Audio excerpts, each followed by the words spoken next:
2022 সালে ভারতের সাথে একটা চুক্তি হয়, $500 মিলিয়ন হচ্ছে ভারত বাংলাদেশকে ঋণ সহায়তা দেবে, যেই টাকা দিয়ে হচ্ছে আবার ভারত থেকেই অস্ত্র কেনা হবে, সামরিক বিভিন্ন অস্ত্র সহায়তা তারা হচ্ছে, হ্যাঁ, ভারত থেকে অস্ত্র কিনতে হবে।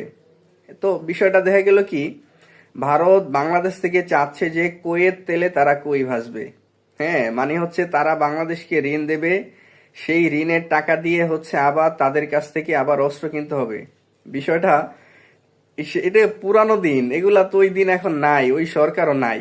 তো এখন পলিসিগত বিভিন্ন দেখা গেল যে ফরেন পলিসিতে বাংলাদেশ, কিছুদিন আগে বাংলাদেশ অন্তর্বর্তীকালীন সরকারের প্রধান উপদেষ্টা, হ্যাঁ, ডক্টর মোহাম্মদ ইউনূস, উনি হচ্ছে পাকিস্তানের প্রধানমন্ত্রীর সাথে একটা হচ্ছে সাক্ষাৎকার হয়, এখানে বিভিন্ন বিষয়ে আলোচনা হয়। তারই পরিপ্রেক্ষিতে বাংলাদেশ এখন পাকিস্তানের পণ্যবাহী একটা